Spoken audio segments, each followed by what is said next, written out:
যারা মুত্তাকিন তাদের ব্যাপারে আল্লাহ রাব্বুল আলামিন কি বলছেন? আল্লাহ রাব্বুল আলামিন বলছেন সূরাতুল বাকারা 2 নম্বর থেকে 4 নম্বর আয়াত পর্যন্ত বলছেন। আল্লাহ রাব্বুল আলামিন বলছেন যে যালিকাল কিতাব, এটা এমন একটা কিতাব, এমন একটা গ্রন্থ, লা রাইবা ফি, লা রাইবা ফি, যাতে নেই কোনো প্রকার সন্দেহ। পৃথিবীতে যারাই বই লেখুক না কেন তাদের প্রত্যেকের বইয়ের শেষে লিখে দেন যে এই বইয়ের ভিতরে যদি কোনো প্রকার ভুল থেকে থাকে পাঠকদের কাছে অনুরোধ আমাকে জানিয়ে দেবেন, আমি সংশোধন হব এবং সংশোধন করব পরবর্তীতে। আল্লাহ রাব্বুল আলামিন এমন একটা গ্রন্থ সৃষ্টি করেছেন, লিপিবদ্ধ করেছেন মানব জাতির জন্য, যাতে কোনো প্রকার সন্দেহ নেই, এবং এটা মুত্তাকিদের জন্যই আল্লাহ রাব্বুল আলামিন অবতীর্ণ করেছেন। হুদাল লিল মুত্তাকিন, শুধু মুত্তাকিদের জন্যই আল্লাহ রাব্বুল আলামিন অবতীর্ণ করেছেন।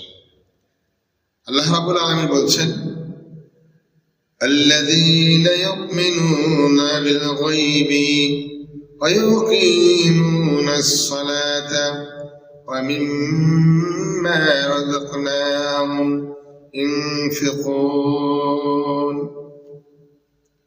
যারা অদৃশ্যকে বিশ্বাস করে, আমার আপনার দৃষ্টির বাইরে, যেটা দেখা যায় না, ধরা যায় না, ছোঁয়া যায় না, এমন এক বস্তু, এমন একজন রব, ইলাহ, তাকে না দেখে বিশ্বাস করা এবং বিশ্বাস করার পরেই সালাত আদায় করা, 5 ওয়াক্ত সালাত আদায় করা। এটা কারা করে? মুত্তাকিন যারা, তারাই করে। মুত্তাকিন ব্যক্তি রেখে কেউ 5 ওয়াক্ত সালাত আদায় করতে পারে না। বিশ্বাস করে ঠিকই, কিন্তু 5 ওয়াক্ত সালাত আদায় করতে পারে না। কেন পারে না? তারা দুনিয়ার মুখী হয়ে গেছে।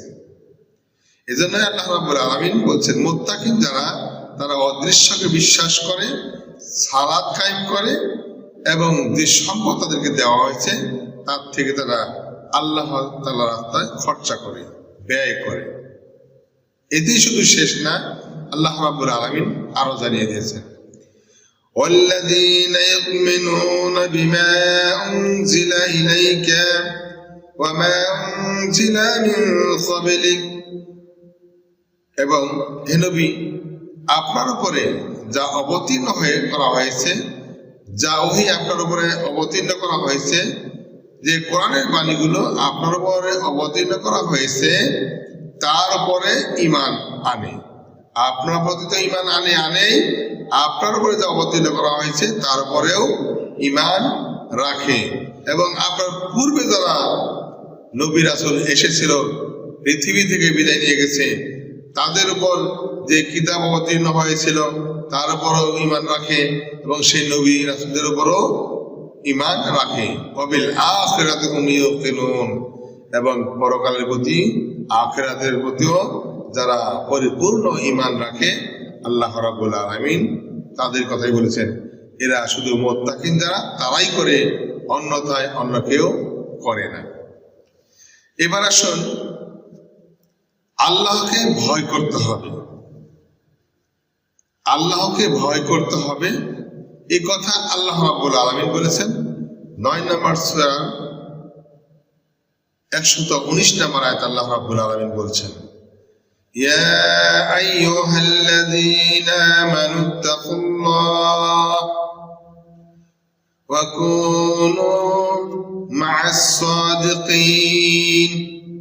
আল্লাহ রাব্বুল আলামিন বলছেন, হে ঈমানদারগণ, তোমরা তোমাদের রবকে ভয় করো, তোমরা তোমাদের ইলাহকে ভয় করো, তোমরা তোমাদের সৃষ্টিকর্তাকে ভয় করো, যিনি তোমাদেরকে সৃষ্টি করেছেন তাকে ভয় করো।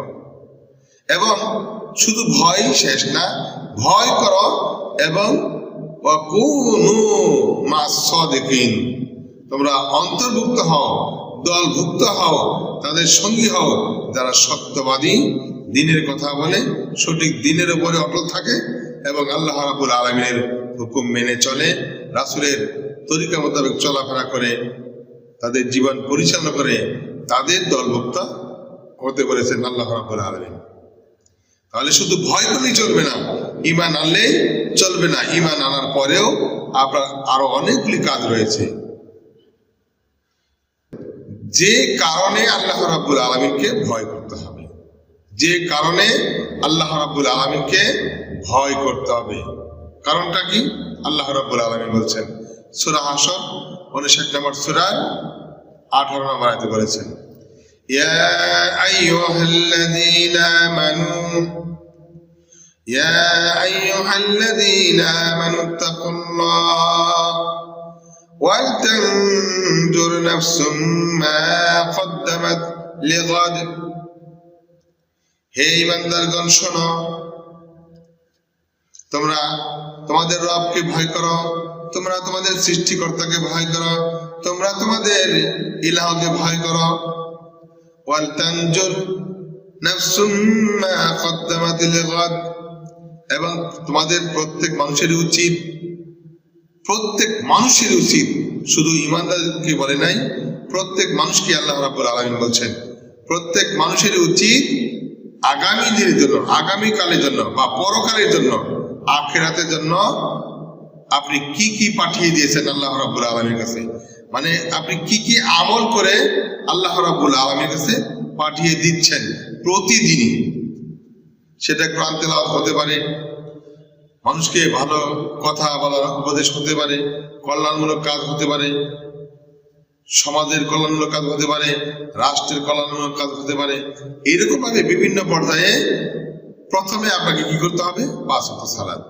যদি আপনি 5 ওয়াক্ত সালাত আদায় করতে না পারেন, এই 5 ওয়াক্ত সালাত আপনি সব পাইলেও আপনাকে করতে হবে, না পাইলেও করতে হবে।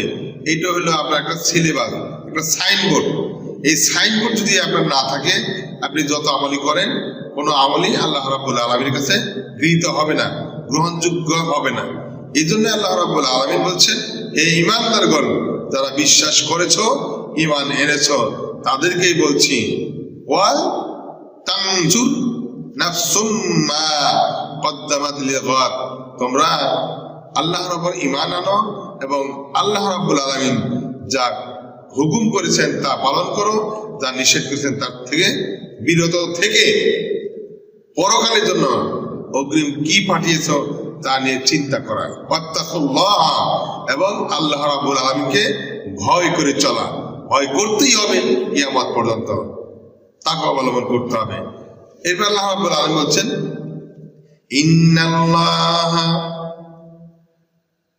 ইন্নাল্লাহা খাবীরুম বিমা তা'মালুন, নিশ্চয়ই আমি আপনি যাই করি না কেন আল্লাহ রাব্বুল আলামিন সব কিছু খবর রাখেন।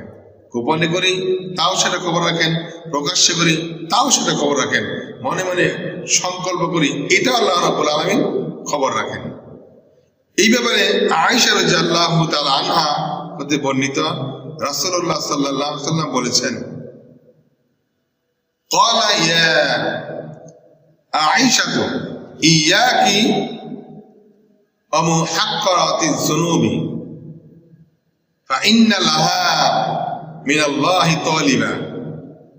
হাদিসটি রয়েছে ইবনে মাজার 4243 নম্বর হাদিসে রয়েছে।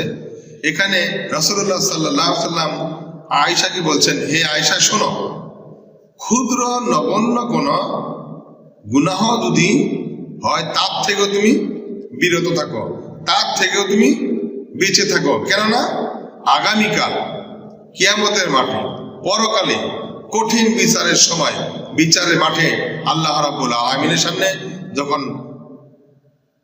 দাঁড়াবে, উপস্থিত হবে, তখন আল্লাহ রাব্বুল আলামিন সেই ক্ষুদ্র গুনাহ সম্পর্কেও সকলকে জিজ্ঞাসা করবে। অতএব ক্ষুদ্র গুনাহ, নগণ্য গুনাহ থেকেও কি করো? বেঁচে থাকো। কেননা এই সম্পর্কে আল্লাহ রাব্বুল আলামিন জিজ্ঞেস করবেন। তাহলে আল্লাহ রাব্বুল আলামিন আমাদেরকে সতর্ক করে দিয়েছেন, রাসূলের হাদিসের সাথে, কোরআনের আয়াতের সাথে সম্পূর্ণভাবে মিলে গেছে যে আপনি যাই করেন না কেন সব আল্লাহ রাব্বুল আলামিন খবর রাখেন। এবং রাসূল সতর্ক করে দিয়েছেন, তার স্ত্রীকেই প্রথম সতর্ক করে দিয়েছেন যে ক্ষুদ্র গুনাহ হলেও তার থেকে তোমরা বেঁচে থাকার চেষ্টা করো, কেননা এটা সম্বন্ধে তোমাকে জিজ্ঞাসা করা হবে।